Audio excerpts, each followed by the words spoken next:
Bismillah, alhamdulillah, wa salatu wa salam ala rasulillah, thumma ma ba'd. In this brief session, we just want to reflect on some ideas regarding the orientation that we see manifest in a number of people.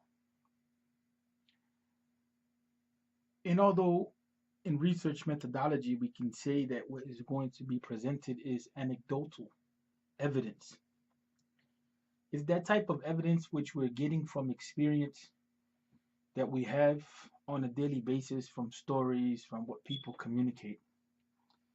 It's not a systematic collection of data, so to speak, but all is well in the sense that there is some benefit from listening to the tone and the emotion of people.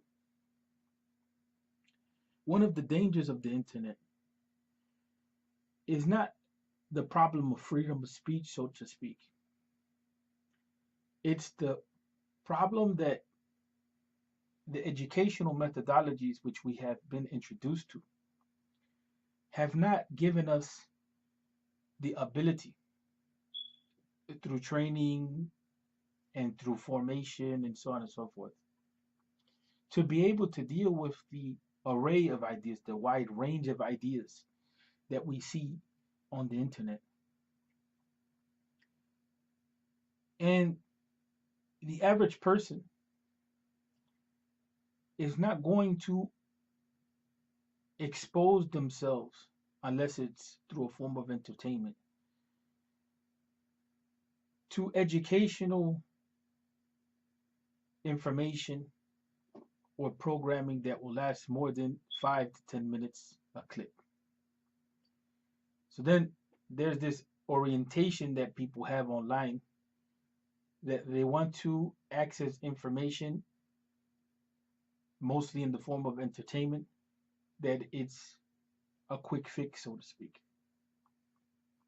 The danger is that the more that people expose themselves to a wide range of ideas, and the more intense the emotion that comes along with the information that they're exposed to, there's a possibility that we are going to see more and more people disoriented. And this is why Stanford University, among others, can put courses online and the number of hits that those courses will get. This is free education from one of the top universities in the US, if not the world. And you would think that a wide range of people will flock to these sites and take advantage of whatever little information they have there, even if it's one or two courses.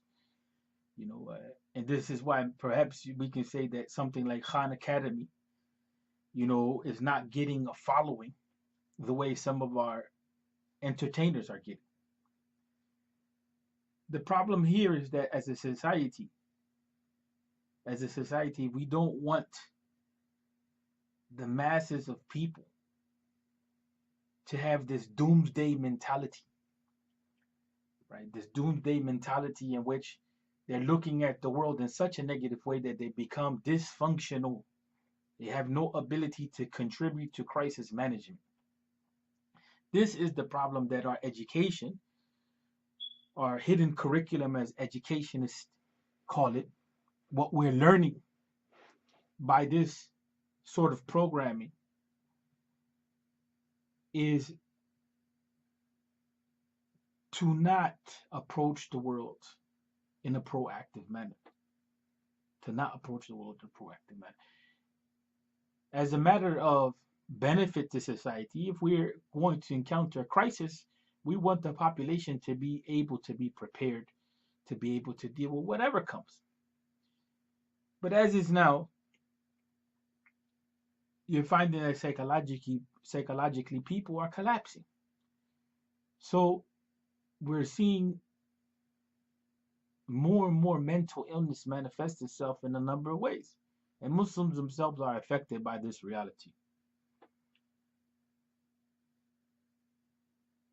As a psychology professor once related to our class, the job of the media, and in particular the news, is sensationalism and ratings. It's not to necessarily give you, right, the story which is going to benefit you in your immediate situation in life. It's to present and communicate that which is rare and strange and enthralling, so to speak. So then what is our position here?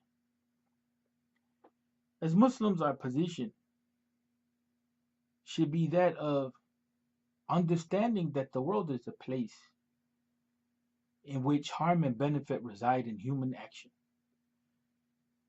in which nature will provide challenges. And all of this ultimately is in the command of Allah Tabaraka wa Ta'ala, but we have a responsibility to utilize our freedom of choice, to use our intellect, and to go back to the Quran and the Sunnah and the teachings of the scholars who have reflected upon the Quran and the Sunnah throughout years, and try to see how it is that we can benefit humanity, right? To become dysfunctional and to fall into a state of paralysis or a state of prolonged fear is not healthy for the human being. It's not healthy. And there are a lot of studies to prove this reality. Worry and fear and so on and so forth. What they do is they take away from human potential. They take away from human potential. So our role is to look at the world in a way that is proactive. What could be done to bring about a positive change? And to study this reality and to continue to try to bring solutions rather than to be people who are contributing to manic hysteria. And it's a shame that we support this type of information, this type of communication, this type of human interaction, and then that type of human interaction which is looking to benefit society at a higher level, individuals, real educational programming, real communication, real analysis. We don't have time for it because we are training ourselves to be people who lack substance, people who are shallow, people who look at the veneer as the reality, look at the surface face of human interaction as a reality. And this is why we break down as soon as problems arise in our relationships and in society and so on and so forth. Because emotionally we're training ourselves not to step up to the occasion. So there's a lack of character, so to speak, in that regard, that is being developed within the human being in today's society and time. So it is our role then to reflect for the purpose of being proactive. And this is a quality of Iman, that we have confidence that the human being can overcome in life's trials and tribulations, because we have a good opinion of Allah, and because the Quran assures us that this reality in this dunya, it doesn't last forever. It doesn't last forever.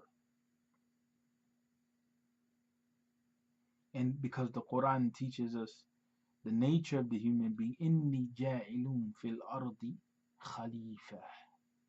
Inni ja'ilun fil ardi khalifa. That indeed I'm establishing a vicegerent in the world, on the earth. And this understanding is that the human being is a steward of the earth, one who's unique in the face of the rest of the creation, being created himself and not the creator, but has potential to either destroy or to build.